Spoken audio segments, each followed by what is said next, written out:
সেরাকন্ডে গিয়েছিলাম, আমার কাছে টাকা চাইছে 1 লক্ষ টাকা। যাদের প্রতিভা নাই তারা উঠে যায়। কেন নিয়তির কাছে বারে বারে ব্যাক স্টেজে নিয়ে যে ওনাদের নাম বলবো না, নাম বললে সমস্যা আছে। সো আমি যায় মানুষ আমি নিজে নিজে গান গাই, নিজে নিজে গান করি। এটা আমার ভালো লাগে, এটা আমার মনের খোরাক গান। আমার মতো এত সুখী নয় তো কারো জীবন। হ্যালো ভিউয়ার্স, আসসালামু আলাইকুম। নতুন আরেকটি ভিডিওতে হাজির হয়েছি আমি মোহাম্মদ নুর হোসেন মিলন। প্রতিভা চারদিকে কিন্তু ছোটাছুটি করে। এই প্রতিভা দিয়ে কেউ কিন্তু নিজেকে বিকশিত করতে পারে, আর কেউ কাউকে পারে না। যারা পারে তারা সৌভাগ্যবান, আর যারা পারে না তারা হতাশ হয়ে পড়ে রয়। ঢাকা বিশ্ববিদ্যালয়ের আশেপাশে ঘুরতে ঘুরতে আমরা একজনের সন্ধান পেয়েছি। তার প্রতিভা এতটাই ছিল যে আসলে আপনি না শুনলে বিশ্বাস করতে পারবেন না। শরীফ ভাইয়ের সাথে আজকে আপনাদেরকে পরিচয় করে দিব, শুনবো গান আর জানতে চাইবো তার এই জীবনের গল্প, কেন তিনি প্রতিভা থাকা সত্ত্বেও নিজেকে এগিয়ে নিতে পারেনি। শরীফ ভাই, আপনি কেমন আছেন? জি আলহামদুলিল্লাহ, ভালো আছি আপনাদের সবার দোয়ায়। আমরা দেখলাম যে আপনি খুব চমৎকার গান গাইছেন, তো আমার কাছে মনে হলো যে আপনি খুব একজন প্রতিভাবান ব্যক্তি, তো যার কারণে আসলে আপনার সাথে কথা বলতে আসা। আমি জানি না কতটুকু গাইতে পারি, কিন্তু আমি মাঝে মাঝে গুনগুনায় গাই, এই হাঁটতে হাঁটতে গান গাই, মন চাইলে গাই। অনেক জায়গায় অনেক চেষ্টা করছি, মানে ট্রাই করছি যে আমার প্রতিভা সবার কাছে ধরে তুলতে, কিন্তু আমি পারতেছি না, ওইরকম স্কোপটা নাই। তো তার জন্যই যে হঠাৎ আপনারা আমার কাছে আসছেন, আমিও মানে আপনার সাথে কথা বললাম, গান গাইলাম, আমার কাছে খুব ভালো লাগতেছে। আপনার এই গান, হ্যাঁ, কখন থেকে আপনি চর্চা শুরু করেন? আমার বয়স যখন 12, তখন থেকেই আমার আম্মা গুনগুন করে গান গাইতো, তো ওখান থেকে আমার গান শেখা। ওখান থেকে আমার মানে আমার মাকে দেখে আমি উৎসাহিত হয়েছি যে আমি গান গাইবো বা গান গাইতে পারবো, ওইখান থেকে। তো ঢাকায় আপনি কবে আসছেন? ঢাকায় আমি অনেক দিন যাবত, মানে অনেক দিন যাবত আমি মানে হাঁটতে হাঁটতে গান গাই, কিন্তু দেখি যে কারো মাধ্যমে আমার প্রতিভা ছড়ানো যায় কি না। আমি খুঁজছিলাম, বাট আজকে আপনাদের পাইছি, আপনাদের দোয়ায় যে আমি কি দিতে পারি আপনাদের গানের মাধ্যমে।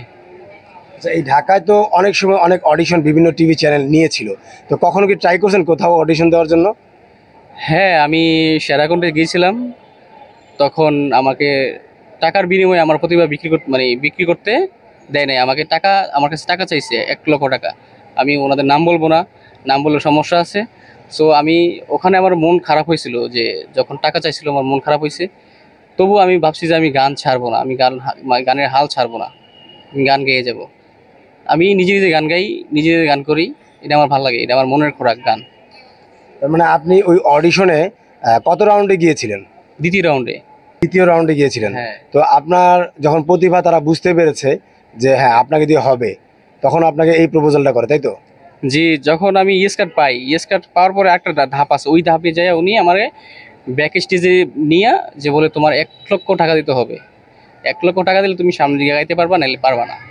তাই আমি বললাম যে আমার তো ওরকম সামর্থ্য নাই যে আমি 1 লক্ষ টাকা দিয়ে আমার প্রতিভা বিক্রি করব। আমার প্রতিভা আছে, আমি এনে গিয়ে যাব। টাকার বিনিময়ে আমি প্রতিভা মানে বাড়াতে চাই না, আমি নিজে নিজে গাবো। তো ওখান থেকে আমার কোনো মন খারাপ হয়নি, মন খারাপ হয়েছিল, কিন্তু পরে আমি গান গেয়ে গিয়ে আমার মন ভালো করতাম। তো পরবর্তীতে আর কোনো টিভি চ্যানেলে অডিশন দেওয়ার কি চেষ্টা করেছেন? না, ওখান থেকে মন ভেঙে গেছে, আর দিইনি। অনেক চান্স পাইছিলাম, আমি দিই নাই। আর মানে এই বাংলাদেশে টাকার বিনিময়ে সব হয়, টাকার বিনিময়ে প্রতিভা কিনে। যাদের প্রতিভা আছে তারা পায় না, যাদের প্রতিভা নাই তারা উঠে যায় টাকার বিনিময়ে। তো এখন আপনার ভবিষ্যৎ চিন্তা ভাবনা কি এই গান নিয়ে? ভবিষ্যৎ চিন্তা ভাবনা যে গান নিয়ে কিছু করতে চাই, কিন্তু ওইরকম সুযোগ তো নাই। আমার তো মোটা অঙ্কের টাকা নাই যে গান নিয়ে আমি কিছু করব বা গান গান বানাবো, ওইরকম কোনো এবিলিটি আমার নাই। তার জন্য নিজে যে গান গাই, হাঁটতে হাঁটতে গান গাইতে ভালো লাগে আমার, তার জন্য গাই। আপনি মূলত কি কি ধরনের গান গেয়ে থাকেন? রবীন্দ্রসঙ্গীত, রবীন্দ্রসঙ্গীত, ক্লাসিক্যাল, দেশাত্মবোধক, পল্লীগীতি, সব, আমি সব গান গাইতে পারি। আরেকটি গান আমাদেরকে একটু শোনান। কেন নিয়তির কাছে বারে বারে হেরে যায় মানুষ এমন, আমার মতো এত সুখী নয় তো কারো জীবন, কি আদর স্নেহ ভালোবাসায় ঝরানো মায়ার বাঁধন। জানিয়ে বাঁধন ছিঁড়ে গেলে কোনো ভুল আসবে আমার মরণ। আমার মতো এত সুখী নয়তো কারো জীবন, বুকে ধরে যত ফুল ফোটালা সে ফুলের কাটা ছাড়া কি পেলা, ভাগ্যের পরিহাসেরই না।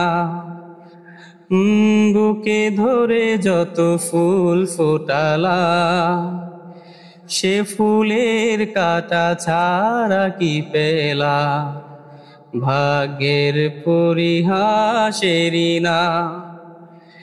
কেন নিয়তির কাছে বারে বারে হেরে যায় মানুষ এমন, আমার মতো এত সুখী নয়তো কারো জীবন, কি আদর স্নেহ ভালোবাসায় ঝরানো মায়ার বাঁধন। কেন নিয়তির কাছে বারে বারে মানুষ হেরে যায় এমন? আসলে প্রতিভা থাকা সত্ত্বেও কিভাবে মানুষ হেরে যায় শুনছিলাম শরীফ ভাইয়ের কাছ থেকে। তিনি যেই অডিশনটি দিয়েছিলেন সেই অডিশনটি যদি অর্থের বিনিময়ে না হতো তাহলে হয়তো আজকে আমরা তাকে এখানে নয়, তাকে আমরা কোনো না কোনো স্টেজে দেখতে পেতাম তার অসংখ্য গান। খালিদ হাসান মিলুর কণ্ঠে এই গানটি সেটি প্রমাণ করে নিয়তির কাছে কেন বারে বারে মানুষ হেরে যায়। তিনি কিন্তু এই গানের মধ্যে প্রশ্নই করে গেছেন, কিন্তু তার উত্তর কি আদৌ আছে? আমরা অনুরোধ করব আজকে আমাদের এই ভিডিওটি আপনারা যারা দেখছেন তাদের মধ্যে থেকে কোনো সহৃদয়বান ব্যক্তি যদি মনে করেন শরীফ ভাইকে নিয়ে এগিয়ে যেতে পারবেন, কোনো একটি প্ল্যাটফর্মে দাঁড়া করাতে পারবেন, তাহলে আপনি এগিয়ে আসুন না। আপনার হাত ধরে যদি তিনি কখনো নিজেকে মেলে ধরতে পারে আপনার নামটি কিন্তু আগে আসবে। তো শরীফ ভাই, আমরা তো এখন দেখি যে ইউটিউব ফেসবুকে অনেকে নিজের ভিডিও, গান, নাচ এগুলো নিজেই পোস্ট করে থাকে, হ্যাঁ, ভিডিও করে। তো আপনি তো চাইলে সেগুলোর মাধ্যমে নিজেকে জানান দিতে পারতেন। এটা অবশ্যই পারা যায়, কিন্তু আমার কাছে ওইরকম ফোন নেই। ভালো কোয়ালিটি ভিডিও করতে গেলে, ভালো কোয়ালিটির গান করতে গেলে একটা ভালো ফোন লাগে। তো আমার কাছে ওরকম ভালো একটা ফোন নাই, তার জন্য আমি কোনো গান বা ভিডিও করতে পারি না, রেকর্ড করতে পারি না। তার জন্য আমি নিজে নিজে গান গাই হাঁটতে হাঁটতে। তো আপনি এখন কি কাজ করেন? এখন কোনো কাজ করি না, ভাবতেছি যে টিএসসিদের কাছে একটা দোকান দেওয়ার জন্য ঘুরতেছি, কিন্তু ওরকম কোনো প্রত্যাশী লোক পাইতেছি না। যে কয়, যার কাছে বলি তে কয় না এখানে দোকান দেওয়া যাবে না। তো এখন আমি আপাতত বেকার, আমার কোনো ইনকাম সোর্স নেই। কাজকর্ম কিছু করতেন? হ্যাঁ, ঢাকাতে কাজ করতাম। করোনার আগে, যখন করোনা আসছিল তখন চাকরিটা চলে যায়, তখন খুব কষ্ট হয়েছে আমাদের চলতে। তারপর অনেক কাজ করছি। কাজ করার পরে ঢাকায় আসলাম, দেখি কোনো ব্যবসা বাণিজ্য করা যায় কিনা, ছোটোখাটো ফুটপাতে। ওরকম টাকাও নাই যে ব্যবসা করব বড় ধরনের, বা 2 লাখ 3 লাখ টাকা দিয়ে ব্যবসা করবো, ওইরকম টাকা আমার সামর্থ্য নাই। তো আপনি পড়ালেখা করছেন কতটুকু? পড়ালেখা 10 পর্যন্ত পড়ছি, তারপর পড়তে পারি নাই। মানে আপনাদের আর্থিক অসচ্ছলতা? আর্থিক সমস্যা ছিল, তার জন্য ওইরকমভাবে পড়াশোনার খরচ চালাতে পারে নাই আব্বা আম্মা। আমার বাবা চালাতো রিক্সা, বাবা মারা গেছে, এখন মা আছে বাড়িতে। আমি ঢাকায় আসছি কিছু একটা করার জন্য, দেখি কিছু করতে পারি কিনা।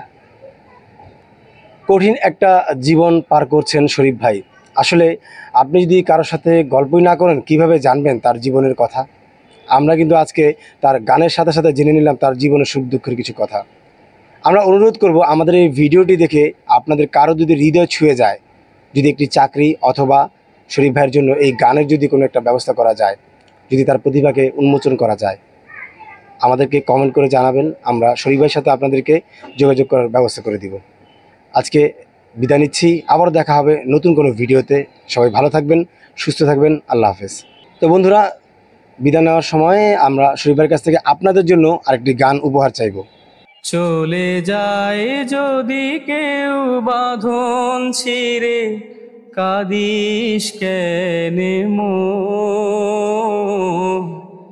ভাঙা গড়া এই জীবনে আছে সর্বক্ষণ। চলে যায় যদি কেউ বাঁধন ছিঁড়ে, কাঁদিস কেনে মন? ভাঙা ঘরা এই জীবনে আছে সর্বক্ষণ। চলে যায় যদি কেউ, হাসির পরে কান্না আছে, দুঃখের পরে সুখ। এ সংসারের মোহমায়ায় দেখি আলোর মুখ। জন্ম নিলেই সবার তরে আছে রে মরণ। ভাঙা গড়া এই জীবনে আছে সর্বক্ষণ। চলে যায় যদি কেউ বাঁধন ছিঁড়ে, কাঁদিস কেনে মন?